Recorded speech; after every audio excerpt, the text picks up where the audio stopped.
Terima kasih kerana memilih yang sahih dan berimbang. Berita perdana edisi Jumaat 26 Ogos 2022, saya Fathil Hidayat Ghazali. Dan saya Farhatul Asyati Osman. Berikut paparan utama malam ini.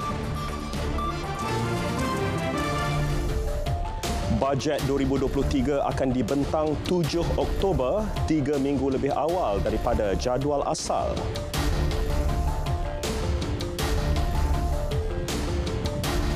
Syur pelepasan automatik kebengkrapan selepas 3 tahun dikaji.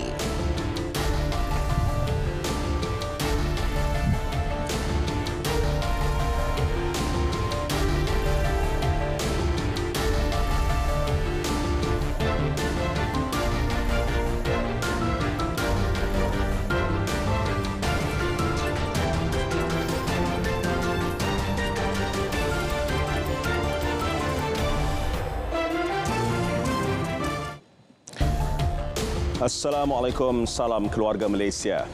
Bajet 2023 yang sepatutnya dibentang pada 28 Oktober dipercepat 3 minggu lebih awal, iaitu pada 7 Oktober ini. Menteri di Jabatan Perdana Menteri Parlimen dan Undang-Undang Datuk Seri Dr. Wan Junaidi Tuanku Jaafar yang dihubungi bagaimanapun menafikan perubahan ada kaitan dengan pilihan raya umum. Perdana Menteri menggunakan kuasanya di bawah Peraturan 11/2 Peraturan Majlis Dewan Rakyat. Jadi pada pagi ini saya bentangkan kertas nota kabinet. Tarikh itu telah ditukarkan kepada persidangan itu ditukar kepada 3 hari bulan dan belanjawan adalah dibentang pada 7 hari bulan Oktober. Itu saja. Menerusi takwim baharu, mesyuarat ketiga penggal kelima Parlimen ke-14 akan bermula 3 Oktober bagi Dewan Rakyat, manakala sidang Dewan Negara bermula 21 November. Terdahulu, Perdana Menteri Datuk Seri Ismail Sabri Yaakob berkata, anjakan tarikh pembentangan bajet lebih awal merupakan suatu perkara yang lazim. Menurut beliau, bajet pernah dibentangkan sebelum Oktober. Dulu waktu zaman Pala bulan September pun. Jabatan Insolvensi Malaysia MDL mencadangkan agar pindaan dilaksanakan terhadap 4 peruntukan bagi melancarkan proses pentadbiran estet kebangkrapan. Menteri di Jabatan Perdana Menteri Parlimen dan Undang-Undang Datuk Seri Dr. Wan Junaidi berkata, taklimat mengenai cadangan pindaan itu telah dibentangkan kepadanya semalam. Cadangan pindaan itu bagi mempercepat proses pentadbiran kebangkrapan dan membantu individu bankrupt untuk keluar daripada kebangkrapan dengan segera. Ia melibatkan penambahbaikan kepada peruntukan Seksyen 33C Akta 360 berkenaan pelepasan automatik bagi membantu lebih ramai individu bankrupt keluar daripada kebangkrapan selepas tempoh 3 tahun. MDL juga menyasarkan untuk menetapkan had masa pemfailan borang bukti hutang oleh pemiutang untuk mempercepat proses pelepasan kebangkrapan atau pembatalan perintah kebangkrapan. Cadangan lain memansuhkan mesyuarat pertama pemiutang dan hanya diadakan berdasarkan keperluan.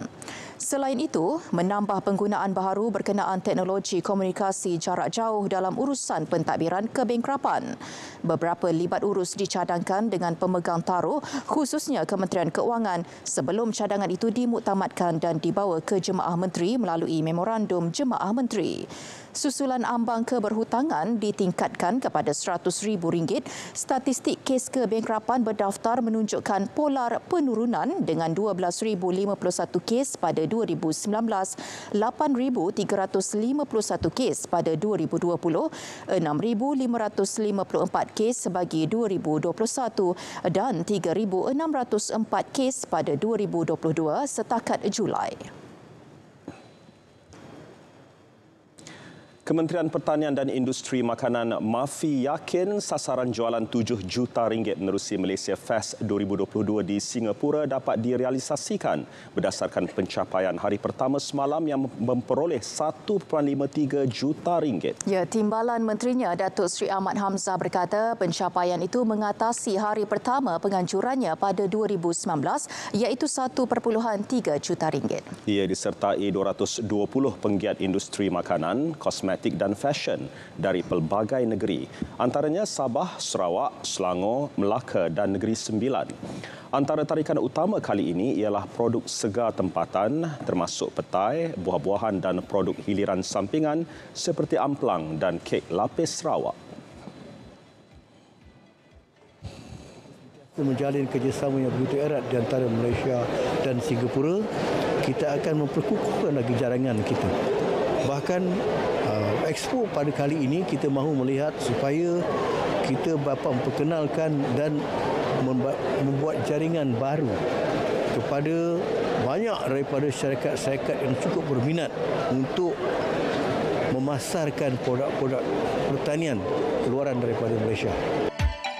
Bagi usahawan-usahawan tempatan yang menyertai Malaysia Fest 2022, ia dianggap peluang keemasan buat mereka malah turut membantu para artis kembali berniaga selepas 2 tahun terjejas akibat COVID-19.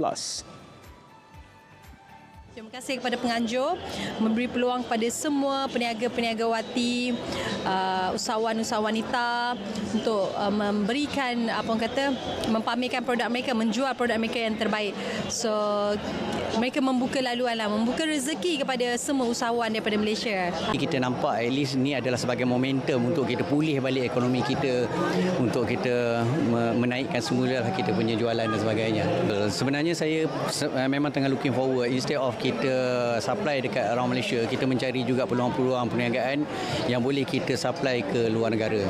Dan saya sangat berharaplah agar event seperti yang macam ni selalu diadakan supaya kami dapat mengenalkan produk-produk kami, di mana produk-produk usahawan dari Malaysia sangat-sangat berkualiti, sangat-sangat orang kata menepati cita rasa seluruh dunia.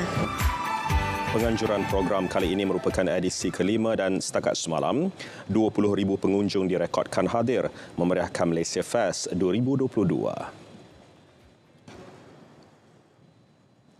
Pindaan Akta Kerja 1955 yang sepatutnya berkuat kuasa 1 September ini ditangguhkan ke 1 Januari tahun depan. Menteri Sumber Manusia Datuk Seri M. Saravanan berkata perkara itu diputuskan dalam mesyuarat Kabinet hari ini selepas pihak industri dan majikan sebulat suara memohon penangguhan atas beberapa faktor. Bagaimanapun sebelum penguatkuasaan saya sebagai menteri dipertanggungjawabkan, perkara ini telah adakan pelbagai sesi perbincangan semua stakeholder, khususnya pihak industri, FMM, MMF dan semua pihak industri termasuk Dewan-Dewan Perniagaan. Dan sebulat suara saya telah terima permintaan daripada pihak industri bahawa mereka perlukan sedikit masa lagi, di mana kita dalam keadaan pemulihan ekonomi yang begitu penting. Dan mereka telah merayu kepada kementerian supaya kita menangguhkan penguatkuasaan. Antara kandungan pindaan yang ditangguhkan ialah penambahan cuti bersalin daripada 60 hari ke 98 hari, penetapan cuti paternity 7 hari, pengurangan waktu kerja mingguan daripada 48 jam kepada 45 jam serta aturan kerja fleksibel untuk pekerja. Pihak industri masih berdepan isu kekurangan tenaga kerja asing berikutan kemasukan pekerja asing yang masih perlahan. RM9.5 juta diperuntukkan sebagai persediaan menghadapi banjir di seluruh negara yang disalur melalui Jabatan Kebajikan Masyarakat JKM sepanjang tahun ini. Peruntukan itu bukan sahaja digunakan untuk penyediaan makanan dan minuman, malah kelengkapan lain termasuk kemah, tilam dan tuala kepada penduduk terjejas. Menurut Timbalan Menteri Pembangunan Wanita, Keluarga dan Masyarakat, Datuk Siti Zailah Muhammad Yusof, persiapan rapi turut dilakukan untuk berdepan banjir luar jangka.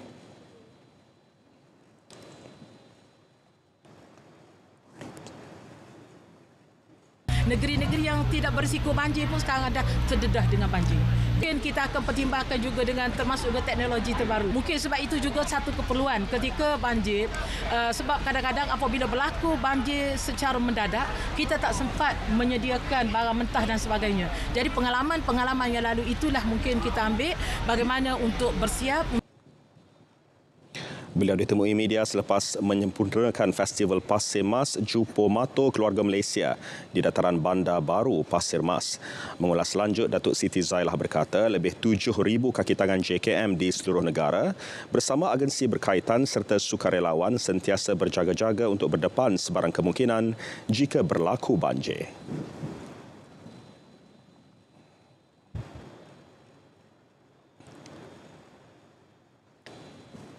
5,321 peniaga luar bandar di seluruh negara berjaya didaftarkan menerusi program inisiatif digital peruncitan Ready sehingga 1 Ogos lalu sejak kali pertama ia diadakan pada tahun lalu.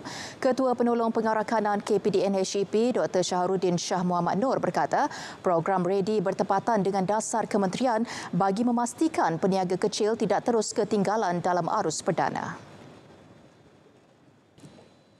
Menyasarkan lebih kurang 15,000 peniaga berdaftar di bawah Ready itu menggunakan pakai teknologi dompet ini, dan sehingga kini sehingga 1 Ogos 2022 kita telah berjaya mendaftarkan lebih kurang 5,321 peniaga luar bandar untuk program ini. So alhamdulillah program ini sangat berjaya dan dapat menarik ramai peniaga-peniaga luar bandar secara outreach. Perluasan program Ready kali ini akan menjadikan daerah Bera sebagai pelopor digitalisasi luar bandar di Pahang. Beliau ditemui pada persiapan akhir program Ready yang akan dirasmikan Perdana Menteri Datuk Seri Ismail Sabri Yaakob di Dataran Kerayong Bera, Pahang esok. Sebanyak 36 gerai dari pelbagai jabatan, agensi kerajaan dan swasta disediakan dengan menggunakan pendekatan pembayaran tanpa wang tunai. Menerusi program Ready juga, KPDN HEP menampilkan semula penjenamaan program jualan murah keluarga Malaysia melibatkan 639 kawasan dun. Ia merangkumi 5 peneraju utama dan 7 sektor peruncitan dengan menawarkan harga berpatutan.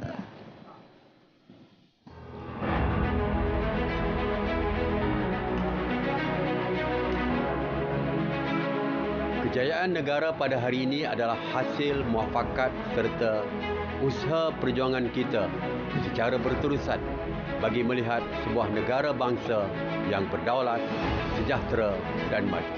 Nilai jati diri yang tersemat kukuh di jiwa menjadi tunjang kekuatan kita bagi menjaga keselamatan dan kesejahteraan negara tercinta. Suasana keharmonian, kesetiaan dan perpaduan dalam keluarga Malaysia yang dipamerkan membuktikan betapa kita perlu mengukuhkan semangat patriotisme daripada diganggu pelbagai anasir dari dalam maupun luar. Oleh itu adalah penting untuk kita terus menyuburkan semangat cintakan negara selaras dengan prinsip-prinsip rukun negara yang telah sebati dalam jiwa sanubari.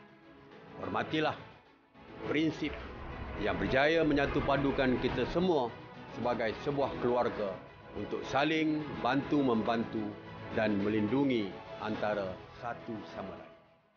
Demi tanah air, demi anak bangsa, ayuh keluarga Malaysia. Bersama-samalah kita menyemarakkan lagi sambutan bulan kemerdekaan dengan mengibarkan jalur gemilang di rumah, bangunan pejabat, bangunan perniagaan, bahkan di kenderaan kita. Sematkan di hati dengan semangat patriotisme untuk mempertingkatkan lagi keamanan, kemakmuran dan kesejahteraan negara tercinta demi keluarga. Selamat menyambut Hari Kebangsaan 2022. Merdeka, merdeka, merdeka.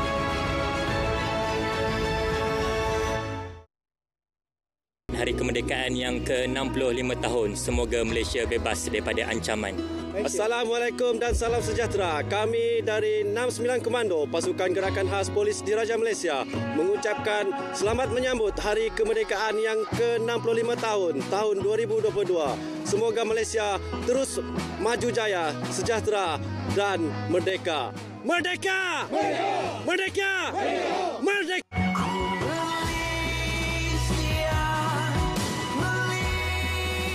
Sabah akan merdeka melalui Malaysia pada Hari Malaysia. Jadi itu satu proses untuk Sarawak ke arah kerajaan sendiri. Tujuh pun dia suruh Pak Musa menanam ubi kayu pisang untuk dikasih makan sampai 7 pun.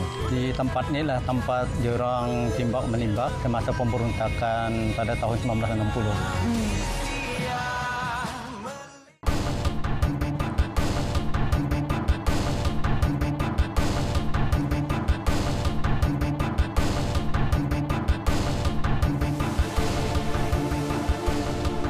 Setakat 5 Ogos, 20.94 bilion ringgit telah disalurkan menerusi program subsidi upah PSU.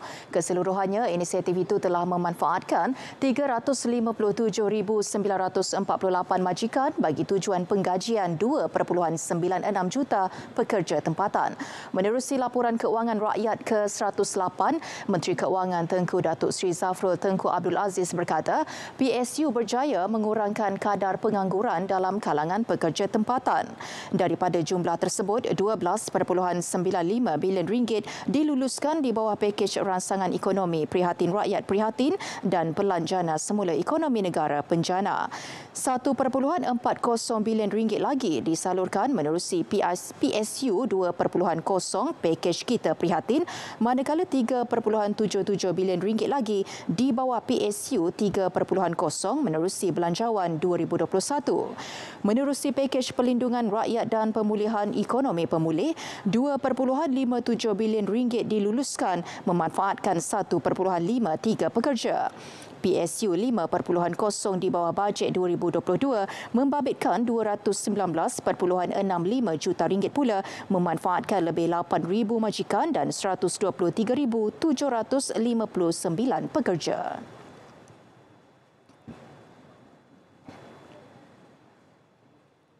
Satu rangka kerja alam sekitar, sosial dan takbir urus ESG kebangsaan bagi sektor pembuatan sedang digubal. Ia sebahagian usaha mencapai status pelepasan sifar bersih gas rumah hijau menjelang 2050. Menteri Kanan Perdagangan Antarabangsa dan Industri Datuk Seri Muhammad Azmin Ali dalam kenyataan memaklumkan dokumen berkenaan menggariskan 4 perkara utama iaitu standard ESG, sokongan keuangan dan insentif, pembinaan keupayaan serta mekanisme pasaran. Ia bakal diterbitkan selepas selesai libat urus dengan pemegang taruh tempatan dan antarabangsa yang terlibat dalam sektor pembuatan, kawal selia dan keuangan. Kementerian juga bakal memperhebat fokus kepada sektor yang mempunyai potensi ekonomi signifikan serta manfaat jangka panjang yang mampan seiring matlamat aspirasi pelaburan nasional.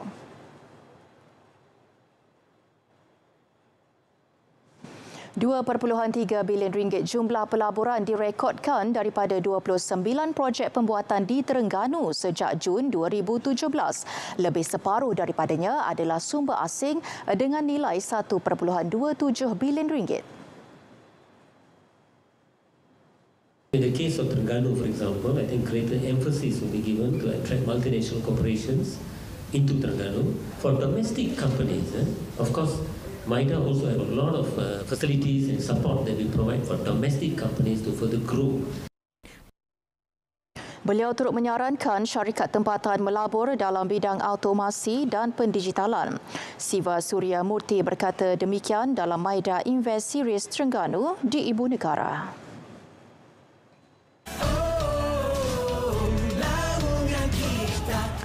Sempena sambutan Bulan Kemerdekaan Negara, saya dan seluruh warga kerja Kementerian Kewangan ingin mengucapkan selamat menyambut Hari Kebangsaan kepada seluruh keluarga Malaysia. Marilah kita bersama-sama mengibarkan jalur gemilang sepanjang Bulan Kemerdekaan dan turut meraihkan sambutan Hari Malaysia 2022 dengan penuh semangat patriotisme. Selamat menyambut Hari Kebangsaan dan Hari Malaysia 2022. Keluarga Malaysia, teguh bersama.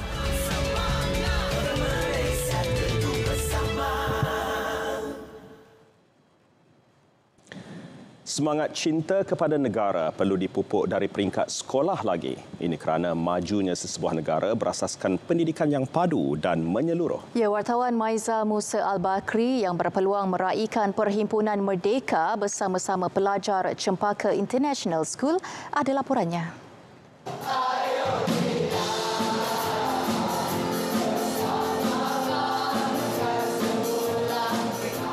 Bagaimana kita cintakan negara kita, tanah tumpah darah kita. Kita tunjukkan yang terbaik dari segi tingkah laku, minda kita, tidak kira bangsa dan agama kita. Pelajar-pelajar Cempaka International School berjaya menzahirkan semangat menghargai dan memelihara kemerdekaan melalui acara Perhimpunan Merdeka sempena Hari Kebangsaan.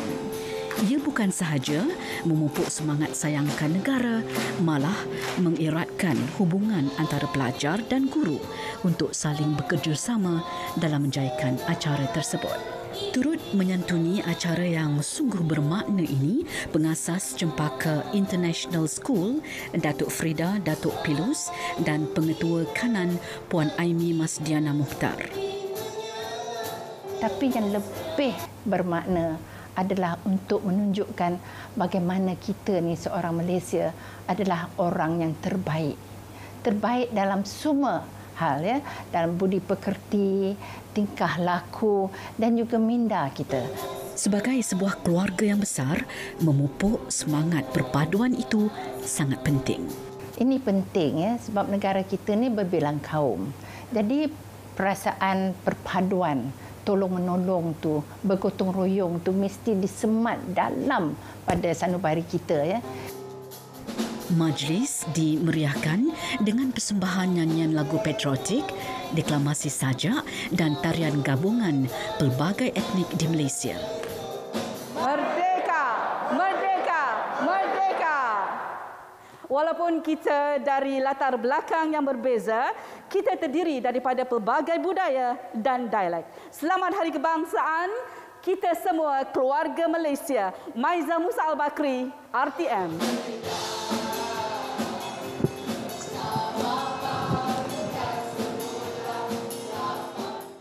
Pelaksanaan Sekolah Model Khas Komprehensif 9 tahun atau K9 mampu menangani masalah keciciran pelajar, khususnya dalam kalangan masyarakat orang asli. Timbalan Menteri Pendidikan 1 Datuk Dr. Mahang Sun berkata, pendidikan masyarakat orang asli sentiasa dititik beratkan agar mereka lebih berdaya saing pada masa hadapan. Menerusi pelaksanaan K9, murid orang asli perlu menghabiskan 9 tahun pembelajaran di sekolah sama bermula tahun 1 sehingga tingkatan 3. Jadi buat masa ini, Kementerian Pendidikan Malaysia juga telah berusaha selain daripada K9, kita nak wujudkan K11, K11 bermasuk 6 tahun pada peringkat sekolah rendah campur dengan 5 tahun, iaitu tingkatan 1 hingga tingkatan 5 bersekali dalam satu kompaun sekolah rendah. Jadi biasanya akan kita bina bangunan yang baru, bangunan tambahan, dengan guru-guru yang ada dan sebagainya. Seorang lelaki dihadapkan ke Mahkamah Magistrate Kuala Lumpur atas dakwaan terlibat dengan penganjuran perhimpunan jalanan. Tertuduh Amir Hariri Abdul Hadi yang merupakan Setiausaha Agung Parti Ikatan Demokratik Malaysia Muda bagaimanapun mengaku tidak bersalah. Tertuduh didakwa selaku penganjur telah gagal memberitahu pegawai polis daerah Dang Wangi 5 hari sebelum mengadakan perhimpunan di hadapan Kompleks Sogo Jalan Tuanku Abdul Rahman pada pukul 2 petang 14 Ogos lepas. Pertuduhan dikemukakan mengikut Seksyen 9-1 Akta Perhimpunan Aman 2012 dan boleh dihukum di bawah Seksyen 9-5 Akta Sama yang memperuntukkan hukuman denda maksimum RM10,000 jika sabit kesalahan. Mahkamah membenarkan tertuduh diikat jamin RM4,000 dengan seorang penjamin dan menetapkan 3 November depan bagi sebutan semula kes.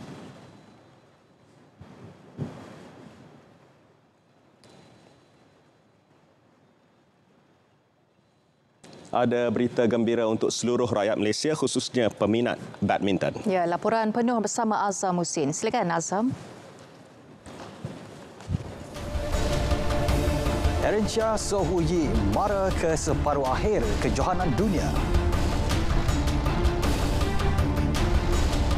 Karim Benzema dinobat pemain terbaik UEFA.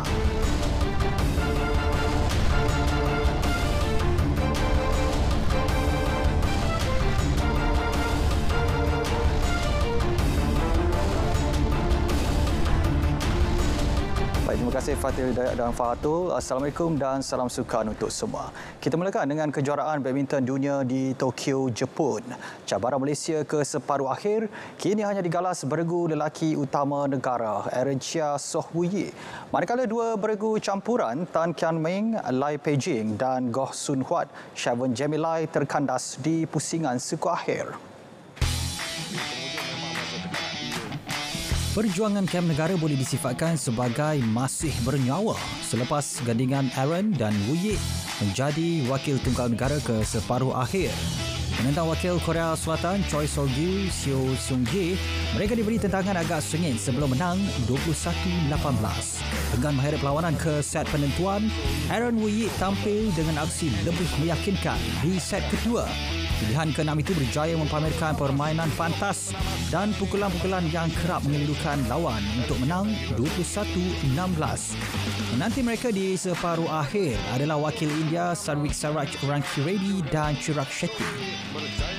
Sementara itu, hasrat untuk menyaksikan dua lagi wakil negara melangkah ke separuh akhir tidak kesampaian. Perjuangan beregu campuran profesional Tan Kian Meng, Lai Peijing tersekat di pusingan suku akhir selepas tewas straight set kepada pilihan pertama kejohanan Zheng Shiwei, Huang Yaqiong. Mereka nyata bukan tandingan pasangan dari China itu apabila tewas 9-21 dan 9-21. Turut tersingkir satu lagi beregu campuran profesional Goh Sun Huat dan Shaven Gemilai yang tewas kepada gandingan Jepun, Yuta Watanabe, Arisa Higashino. Menentang pilihan ketiga kejuaraan dari Jepun itu, mereka berjaya memberi sedikit tentangan pada set pertama sebelum tumpas 17-21. Percubaan bangkit di set kedua juga gagal apabila Yuta Arisa tampil dengan aksi lebih mantap untuk menang 21-13. Tiada apa yang kami inginkan selain menghadiahkan emas buat Malaysia. Itu azam skuad dodgeball negara yang akan beraksi pada kejohanan dodgeball dunia di Edmonton, Kanada pada 28 Ogos hingga 4 September ini. Lebih bermakna jadual perlawanan mereka turut akan berlangsung pada Hari Kebangsaan. Peninjauan lanjut kita bersama wartawan Tuan Ikram, Tuan Muhammad.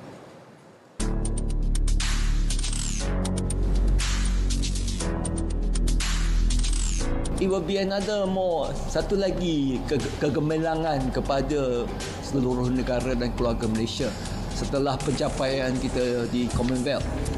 Sasaran 6 emas kita dapat 7. So this is another momentum lah, carry forward lah. Demikian amanat Timbalan Menteri Belia dan Sukan Datuk Seri T. Lian Ke yang berharap sasaran 3 emas mampu dicapai skuad dodgeball negara. Namun, apa yang paling penting, beliau mahu melihat semangat jalur gemilang menyerap di dalam jiwa atlet negara ketika bertanding. Sementara itu, Presiden Persatuan Dodgeball Malaysia MAD, Datuk Radhakrishnan berkata, beraksi pada Bulan Kebangsaan dan Hari Malaysia akan memberi motivasi terbaik buat anak buahnya merampas kembali emas yang gagal diraih pada edisi 2019. We want them to come back with the gold if possible, and 3 gold. I think 1 is sure lah, at least 3 gold lah. 1 is for sure, but we want them to come back. So we want the country to feel proud in conjunction with the 65th Merdeka, not my birthday lah. They won't do it for my birthday, they'll do it for the country. Bagi ketiga-tiga kapten dodgeball negara, tiada apa yang diinginkan selain melihat bendera Malaysia menjadi tatapan dunia pada kejohanan yang turut disertai Amerika Syarikat, Kanada, Australia dan United Kingdom.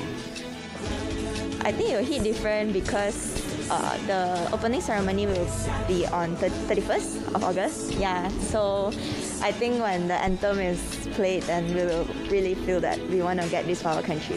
Of course, it will feel like home for us. Like seeing the flag up there, and then it reminds us of home, and then winning the goal for Malaysia, it's our main thing.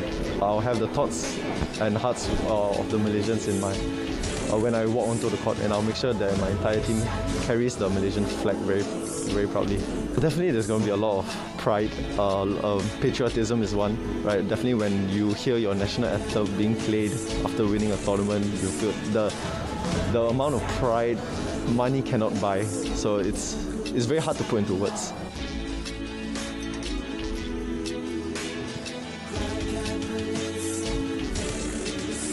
Alang-alang menyeluk pekasam biar sampai ke pangkal lengan. Itulah semangat yang ingin dibawa atlet dodgeball negara dalam misi memburu emas di bumi Edmonton, Kanada. 30 atlet dengan latar belakang yang berbeza, namun misinya tetap sama, iaitu membawa pulang pingat emas untuk Malaysia sempena Hari Kebangsaan. Tuan Ikram Tan Muhammad, RTM. Baik, beralih ke aksi Liga Premier. Johor Darul Takzim JDT 2 kembali memintas Kelantan FC untuk menerjui tahta Liga. Ia susulan kemenangan 2-0 ke atas pasukan tercorot skuad projek FAM MSN di Stadium Bola Sepak Kuala Lumpur, Ceras. Skuad kendalian Mariano Raul Echeverria itu hanya memerlukan 4 minit untuk merobek gawang tuan rumah apabila pemain tengah import Levi Madinda melepaskan sepakan kencang dari luar kotak penalti. Bersambung babak kedua, JDT 2 terus mengasak kubu skuad projek FAM MSN dan berjaya melebarkan kedudukan menerusi pemain kebangsaan Junior Esdal sekaligus mengesahkan 3 mata berharga buat pasukannya. JDT 2 kini terikat 36 mata dengan Kelantan. Namun merapas status pendahulu menerusi perbezaan jaringan, tak kala saingan musim ini masih berbaki 2 perlawanan. Skuad projek FAM MSN pula kekal di tangga terbawah liga dengan 5 mata. Berturut-turut pasukan Johor Darul Takzim 2. Penyerang kebangsaan Perancis Karim Benzema terus melalui saat-saat gemilang dalam kariernya apabila dipilih sebagai pemain lelaki terbaik UEFA. Benzema berjaya mengatasi rakan sepasukan Thibaut Courtois dan pemain tengah Manchester City Kevin De Bruyne. Jurulatih lelaki terbaik diikuti Sarina Wiegman yang memenangi kategori wanita selepas membawa England mencipta kejayaan pada saingan Euro di laman sendiri bulan lalu. Ialah Bayern Munich diletakkan dalam satu kumpulan bersama Barcelona yang disertai bekas pemainnya Robert Lewandowski. Selain itu, Inter Milan turut diundi dalam kumpulan C yang dilihat sebagai kumpulan maut bekas kelabnya Borussia Dortmund dalam kumpulan G. Finalis musim lalu Liverpool pula diletakkan dalam kumpulan A bersama Ajax, Napoli dan Rangers Milan dalam kumpulan E. Aksi pertama peringkat kumpulan akan berlangsung pada 7 dan 8 September depan, manakala final akan diadakan di Stadium Olimpik Atatürk di Istanbul pada 10 Jun tahun depan. Leipzig, Shakhtar Donetsk and Celtic. Okay, Group G, Manchester City. Baik saudara, sebentar tadi telah masuk waktu solat fardu Isyak bagi Kuala Lumpur dan kawasan-kawasan yang sama waktu dengannya. Baik saudara, paparan itu tadi mengakhiri edisi sukan 26 Ogos 2022. Saya Azamudin Hussein. Untuk segmen seterusnya kita kembali bersama Fatil dan juga Farhatul. Silakan.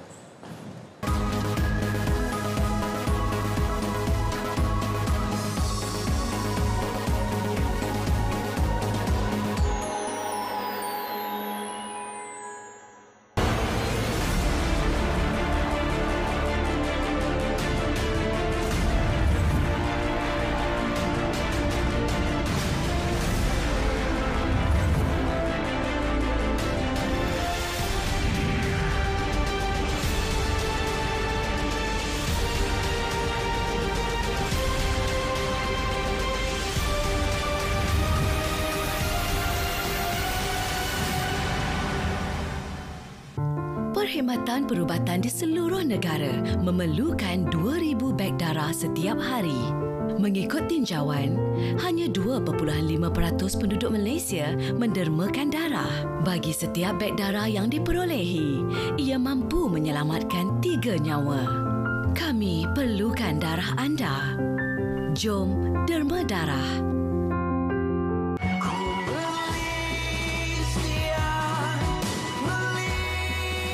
Sabah akan merdeka melalui Malaysia pada Hari Malaysia. Jadi itu satu proses untuk Sarawak ke arah kerajaan sendiri. Tujuan pun dia suruh Pak Musa menanam ubi kayu pisang untuk dikasih makan sampai 7 pun. Di tempat ini lah tempat diorang timbak menimbak semasa pemberontakan pada tahun 1960.